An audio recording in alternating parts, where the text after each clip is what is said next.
What's up, guys? This is the Gospel According to Mark with a C. He is I, and I am he. Just taking some time to tell you what's on my mind. And I am out and about running some errands right now, waiting for my clothes to dry in the laundromat. What can I say, man? This is the excitement of single life. So anyway, while I'm waiting, I figured I would get into this Black Superman bullshit that I've been hearing about. And people are speculating that it might be time for a Black Superman now that it's said that Henry Cavill is going to be stepping down from playing Superman, which, by the way, I feel like is timely. I wouldn't mind at all if he hung it up right now. As a matter of fact, I'm going to go on to say that the DC universe should be just started all over again, with the exception of Wonder Woman. They did a good job with Wonder Woman. But Superman, I've always said, and it's, just my opinion, I've always said that I believe that Superman is more lighthearted. It's more whimsical. It's like, yes, Christopher Nolan did a fucking fantastic job, with the Dark Knight series and everything, but it seems like DC got caught, in this darkness and this moody bullshit, you know what I mean? Like, that has no place in the Superman story. I feel like Superman has always been very whimsical, fun, fantasy. I think that the Christopher Reeves Superman movies probably captured that very, very well. I think Superman 2 was the pinnacle. It was the absolute best rendering of Superman, that you're going to see, because even though it could get serious, and the stakes could get high and stuff like that, it never lost its feeling of fun. It never lost its feeling of fantasy, of whimsy. Superman is Superman, Clark Kent, Lois Lane, Perry White, Jimmy Olsen, Lex Luthor, and Brainiac, if you want to go there, Bizarro, stuff like that, Mistleplick. It's like they should really get into what Superman truly is and stop being apologetic for the fact that he's a fucking Boy Scout, because that's what he is, and that's how he should be. So until they're able to do him that way, with all due respect to Henry Cavill, why bother? It's like, give Superman a try the way he was, the way he has always been, before you try to bring him over to, like darkness and moodiness and angst and all that stuff. Yeah, it works for Batman because that's what Batman is. And even with Batman, that can be a little bit problematic, only because to me, it's very, very hard, while Batman is like in total dark mode, it's going to be very hard to introduce Robin, into that. That's the reason why I love the 60s Batman so much, because they were able to introduce Robin now in the playfulness of Robin, because that's what I think Robin was there for anyway. Robin was there to kind of balance out, the moodiness and the intensity of Bruce Wayne and Batman, you know what I'm saying? But it's hard, like in a Christopher Nolan kind of thing, to introduce Robin as we knew him. They found a way to introduce Dick Grayson, yes they did, but by the end of the trilogy, but they never gave Robin a chance to interact off of Batman and Batman off of Robin, you know what I'm saying? So it's very hard, when your character is dark that way.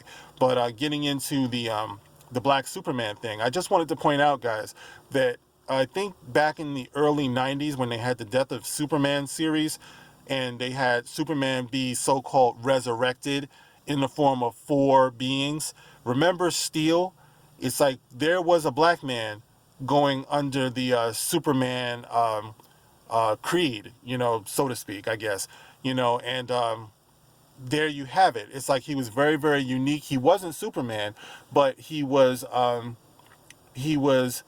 kind of like picking up the mantle of Superman while Superman was while Superman was dead, but he was very much his own character, and his struggles were very unique. I believe that he was going up against gangs and things like that, and if you wanted to go to the big screen with that, I think it would make a very, very compelling presentation. So that's one option that you have right there, for these people who just have to see a black Superman. These fucking SJWs, man. It's like they don't do their homework. There was a black Superman. Now, he didn't have to actually be Kal-El, but he was Superman. He was the Man of Steel. That's why he was shortened to Steel with his name. But you wouldn't know that because you really don't give a shit about the character. And you don't give a shit about the lore and the history. You just want to point to something and say, why don't we do this, without even knowing what the fuck you're talking about?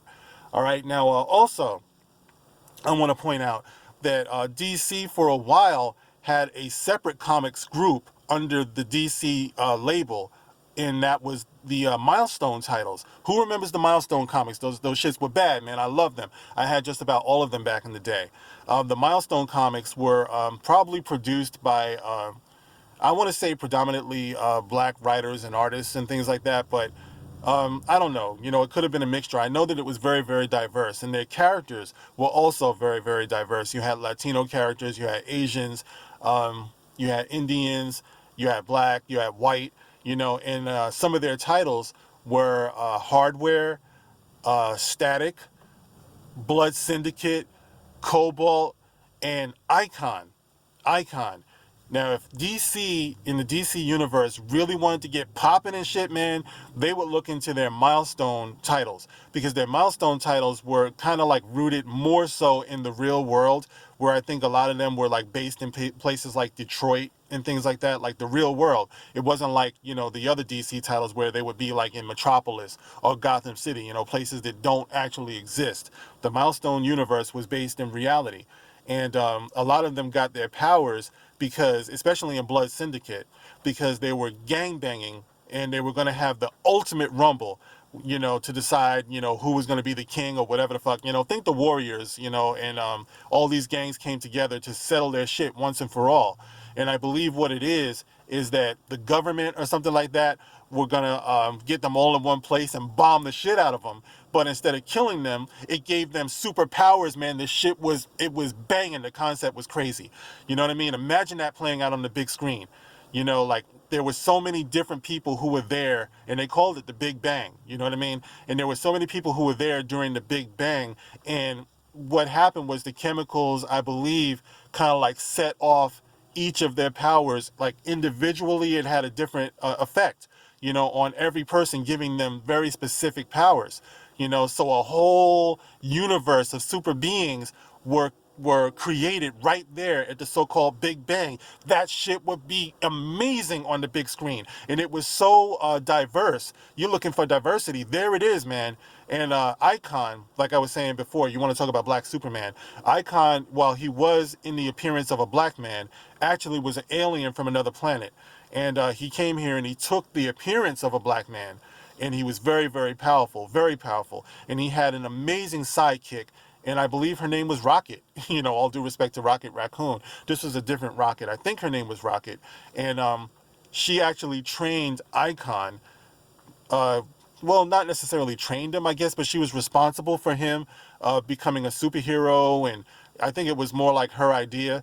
And she was a young black woman. And, you know, and she wasn't just like some fucking SJW creation. It's like she was hood. She was single, she was pregnant, and they really handled her story arc very, very well, you know. And you know, like I said, Static, you know, was amazing. So it's like you had all of these characters in the DC stable under the Milestone heading. Now, if you want to talk about diversity, you want to talk about serving, you know, in the interest of diversity, I would look into that rather than go appropriate Superman. That's so fucking lazy, man.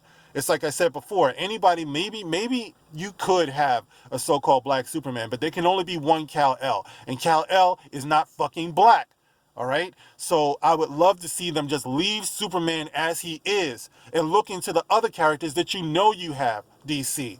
Don't listen to the SJW bullshit, because the SJWs never ever fucking know what they're talking about when it comes to things like this, because they have no passion for it. They don't know anything about it, but they can damn sure run their mouth.